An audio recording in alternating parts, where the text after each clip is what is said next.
Hello everyone, we are back with another episode of Fiiber Q&A where we answer all your questions on anything related to tech. You can ask these questions to us on this video or on our social media channels with the hashtag Let's Get Techie. And without any delay, let's get started. So this week, the only change is that I'll be answering your questions, not my colleague Manas. I'll be also reading these questions from the Galaxy Z Fold 4, which we will be reviewing very soon. So make sure that you subscribe to our channels, both channels Fiiber and Fiiber Hindi. And now let's begin with the question. So the first question is by a user TRMN8, unique name.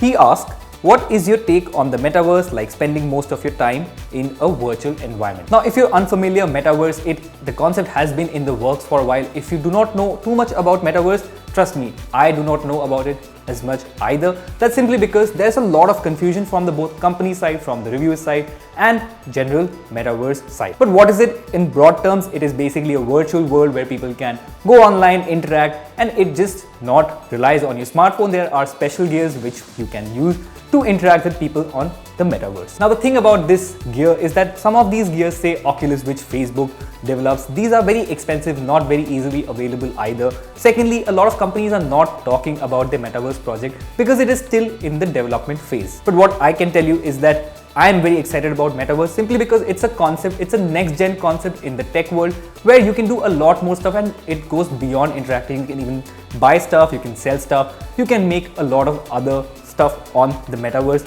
So it is a great concept on paper, but how it will work, only time will tell. And the next question is from Ashwath Nangawali, one of our very frequent Fiiber members, very active Fiiber member. He asked, what do you choose between these two? Average hardware experience and good software experience, or average software experience and good hardware experience?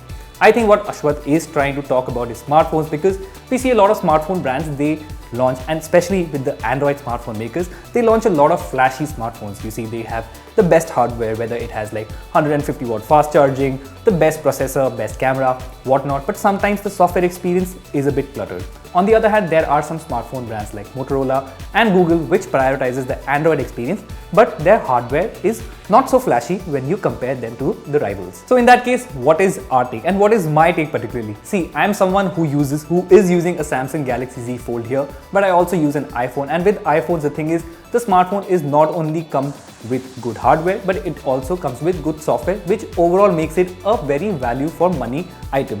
But with Android, what I see is that some of the Android brands like Xiaomi, Vivo, Oppo, sometimes OnePlus and Realme, what they do is they give the best hardware possible, but the Android is filled with bloatware apps, which is basically these third-party unnecessary apps that makes the whole user interface a bit more cluttered. So personally, I like software over hardware, but of course, a lot of times if the hardware is outdated and this is 2022 and you buy smartphones with not the best inline processor or with the best inline camera, so your experience is not up to the mark. In that case, what you do, you have to make sure that some of the hardware is good, but the software is equally important. So for instance, the Google Pixel 6a, the smartphone comes with good cameras, but the camera sensor on that device are still being used in the older Google Pixel smartphones.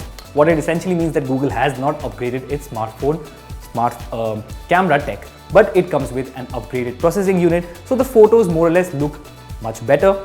So that's why Google is one of those brands where the hardware is probably not up to the mark, but because of the Android ecosystem and Android innovations, the phone overall looks like a really good buy. Now the next question is from our user Vishal Kriplani. So he asked, which company provide eSIM for prepaid? So I think Vishal is basically referencing to one of my videos that I did on eSIM. You can go to Fiiber English and you can know everything about eSIM. What he's asking, which companies provide this eSIM technology. So in India, there are only 3 telcos that provide this option. There's Bharti Airtel, there's Vodafone Idea and Reliance Jio. His question is eSIM for prepaid. So Vodafone has very specifically mentioned on their website that they do not provide eSIM technology with prepaid plans, but Airtel and Jio do provide that option with their postpaid as well as prepaid plans. Now the next question is from Fiiber member Vinod Chauhan. He asked, what will be the price of 5G in India? Now you see, 5G has been in the works for a long time.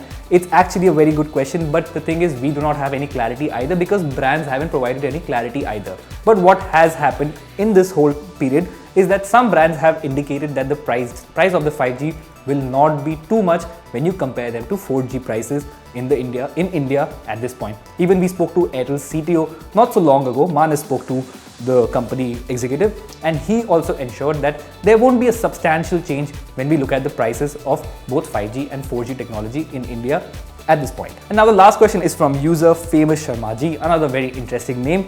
He asked, Fiiber, tell about Moto G62 5G phone and its future. Now, if you haven't been following Motorola smartphones, so Motorola has been aggressively pushing smartphones in India. It has already launched, I think, 4 G series smartphones. There's G42, G52, very recently G62 and G82 device. Now, I have reviewed all the 3 smartphones, which is 42, 52 and 82, but I haven't seen the 62 so far. But what I can tell you based on the specification is that the smartphone looks more or less similar to all the other devices in this lineup. There are slight changes. For example, the G62 and G82 share a lot of similarities, except there are minor changes so that the phone is much more affordable. So Motorola is playing it very safe. They're playing it very clever so that people have options at different price points. So in that case, if you want a good 4G phone, Moto G42, but it only comes with 64 GB of storage.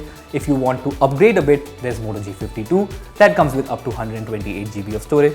If you want 5G, then now there is Motorola G62, and if you want a bit more, then you can go for Moto G82. So it all depends on your budget. So overall, these are the questions that we have. These are the top questions that we found that our members of the Fiiber asked throughout the week. If you have more questions, ask us on this video, or you can follow our Instagram and Facebook channel where you can ask us questions with Let's Get Techie.